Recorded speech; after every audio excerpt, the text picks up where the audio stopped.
Hey guys, how's it going? Devin here from Miles Away. Today we're going to be doing a video that a lot of you guys have requested. So this is going to be a introduction slash general tips to sound design. So a lot of you have been asking about how I design some of my chords, some of my basses, really just sound design tips in general. So I'm going to try to share that with you guys today. For this video, we're going to be using the Moog Matriarch here. It's an amazing synthesizer, rather. I got this one about 5 months ago, and ever since then, it's been a huge part of all my productions. So on my upcoming releases in 2020 and beyond, you guys are going to be hearing this on almost every single track. But just a disclaimer, you do not need a synthesizer like this big or this complicated to create good music, nor do you need it for sound design. There's a lot of really great free synth plugins or cheap synth plugins, which I'll leave the description, leave some links to in the description. So yeah, without further ado, what I want to start by doing is just kind of show you guys how I make some of my sounds. So right off the bat, we're gonna bring in an oscillator. So oscillators are what make sounds on subtractive synthesizers. So this is a triangle wave right now. So the four basic wave shapes on most synthesizers are going to be triangle, which sounds pretty soft, saw, a lot more aggressive, square, a little bit more hollow but still kind of powerful and aggressive, and pulse. Sounds like an 8-bit game. So what I will always think of right off the bat is, what am I trying to accomplish? So for example, for basses, I almost always like using square waves.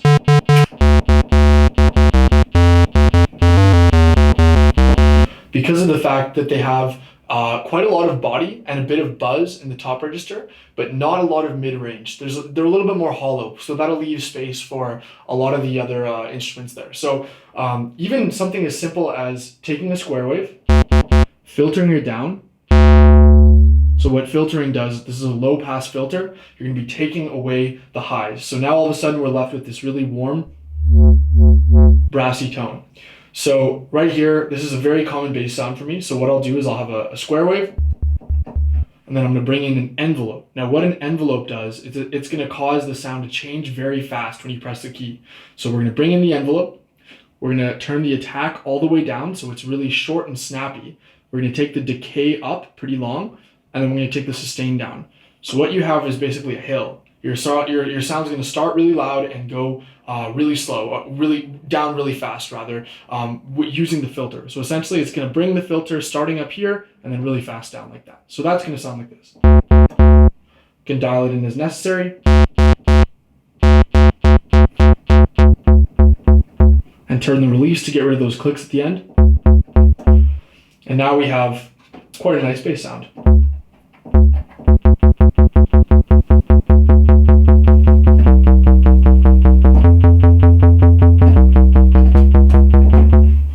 Right, so that's one sound there. So as for another bass sound I use in almost all my songs, it's also going to be using a square wave to start.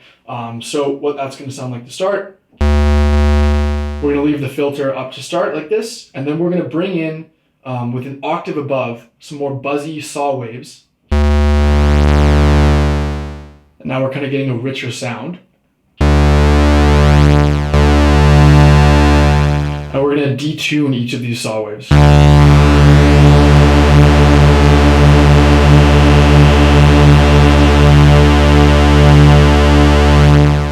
Now, why I like to detune these saw waves is because they're going to be an octave above. Notice how those are all one octave above that square wave. So they're going to provide a lot of really big, wide, unison sounding character that'll really fill out the sound. But we're going to leave the square wave as the sub because we still want that clean bass. We could also, even if we wanted less aggressive, turn it to a triangle wave. But I just really like the combination of sounds between a square wave on the bottom and saw waves on top. Now, here's where the magic happens. We're going to filter down and bring up resonance.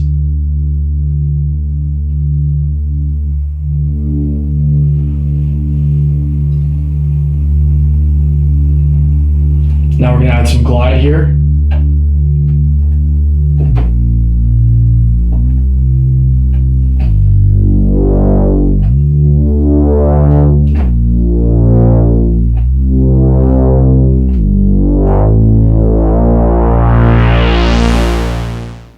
You guys have probably heard that in almost all of my breakdowns. So I love using this particular sound. It's called a reese bass. I know Flume really likes to use sounds like this. I've also heard it used with guys like Porter Robinson, or earlier in the drum and bass era even. And it's just it's a really great sound to fill up a mix. And it works very well to just have a reese bass like this, a couple of plucky sounds over top, and then your vocal. It'll be a great full sounding mix that'll sound great in the club because you're not crowding it too much, but it'll still sound really rich and organic and warm. Cool. All right, so the next sound we're going to look at here, we're going to look at a pluck sound. So I use plucks a lot in my tracks too. So for plucks, almost always you're going to want to go for a saw wave. So here we're going to change it to paraphony mode. So what that means is we're going to have, instead of all 4 oscillators playing one sound, they're each going to be related to one separate pitch. So what we're going to do here, so we're going to use our envelope from before, turn down the resonance,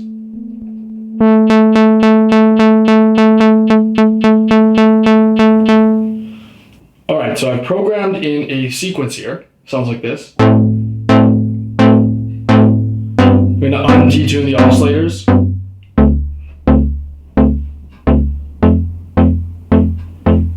So really simple sound here. Really all we're going to do is have 4 saw waves, no detune, a little bit of white noise for when you open it up.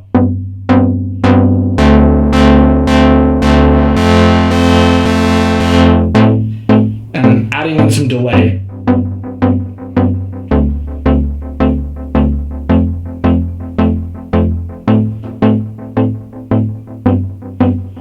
Now, the trick to getting really good plucks is playing with the envelope.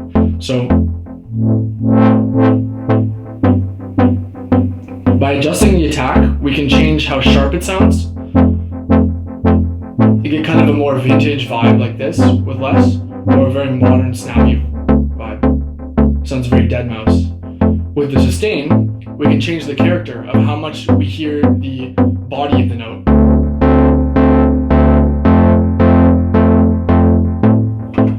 The decay is a really important knob because it's going to decide whether these plucks are very short and punchy or wide and open.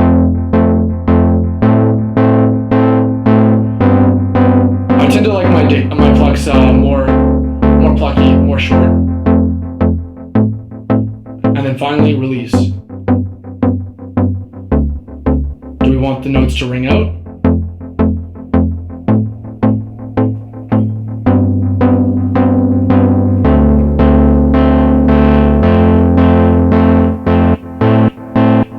Or be cut shorter? Again, this will all just vary to taste. So that kind of sound, while simple, if you do it properly, can really be the backbone to a lot of great tracks. So I would really recommend working on your plucks, specifically around the envelope. Like we saw how many different type of sounds we can get just with one envelope. This isn't even a complicated synthesizer. I can't do anything fancy like layering up the oscillators to get detune. But if I could, then I would do something like that and really make the pluck sound even bigger. But again, I hope what you guys are taking away from this is that one of the best things to do is sometimes the simplest. So yeah. All right, next up, we have a sound that I think is honestly one of the most beautiful things that you can do with this synthesizer, and one of the main reasons why I bought it. Now, you can do this in any other synthesizer, but here is one caveat where I think analog really does sound better with, and that's with any sort of pitch modulation based sounds. What I mean by that is I find that with analog synths, because it's real raw oscillators and real raw electricity that's going to be creating these sounds, there's imperfections. Whereas digital, when you try to do things that sound a little bit more lo-fi, it tends to sound not quite as organic. But with all due respect to this synthesizer, Serum can come very, very close. I know a lot of the stuff from UHE can come close, so there's quite a lot of things you can do. So without further ado, we're going to change all our oscillators to triangles because this is going to be a pad sound. Now, the reason for that, pads, you generally don't want them to be too aggressive. And if we have saw waves, it's much more aggressive than a nice triangle. Turn down the release a little bit. So we're going to change them all to triangles.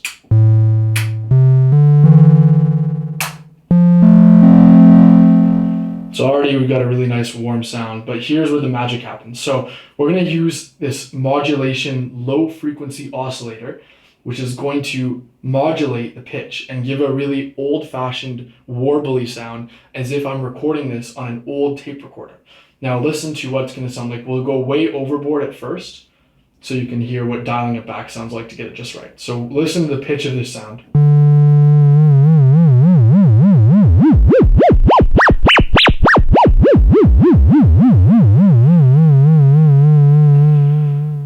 So obviously that's much too much, but in moderation, this can really sound amazing.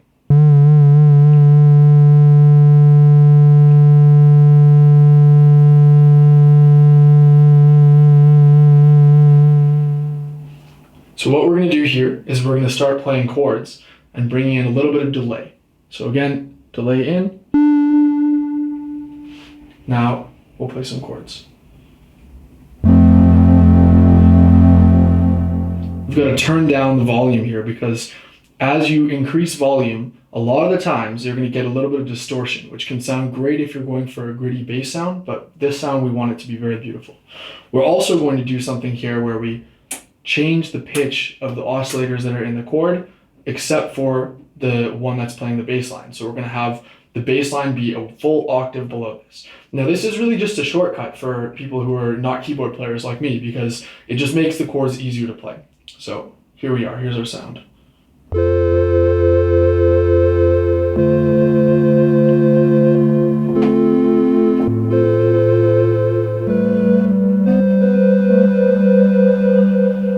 It sounds pretty good, but it's not quite there yet. So what I still want to get rid of is, again, in pads, I really don't like to have a lot of buzzy high end. And even though triangle waves are very smooth, they're still not quite as smooth as I would like. So we're going to use that low pass filter from before to filter all of this down. And then we're going to use the envelope, but not as much as we did when we made the pluck sound.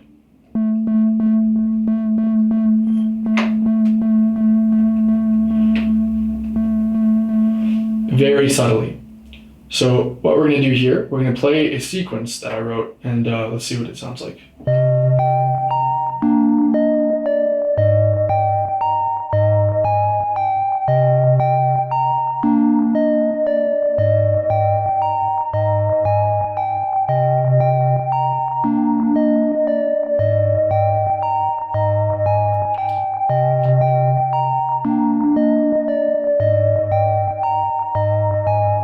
We're going to plug in an LFO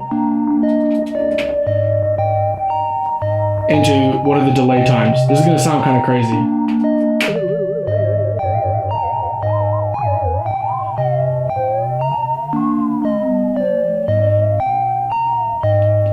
A little bit much. We're going to use what's called an attenuator to basically make that effect less intense. We're going to attenuate the effect.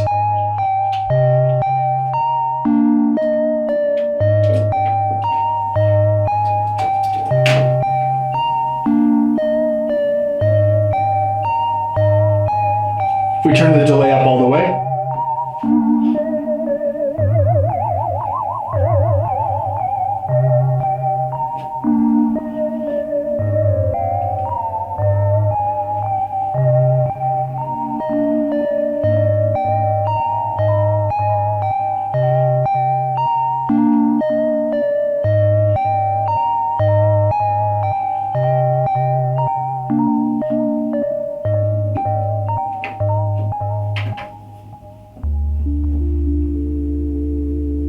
very beautiful sound.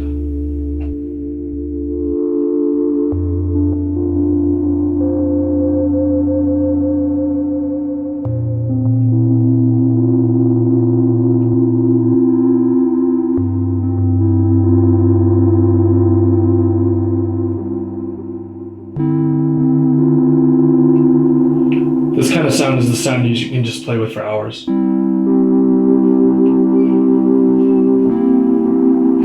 Anyways, guys, I think that's going to wrap it up for today. I hope you enjoyed this video, but if you want to see more sound design videos like this, definitely let me know in the comments below, and make sure to hit that like button. It helps me know what kind of content to make. So that's all for today. See you guys in the next video. Bye.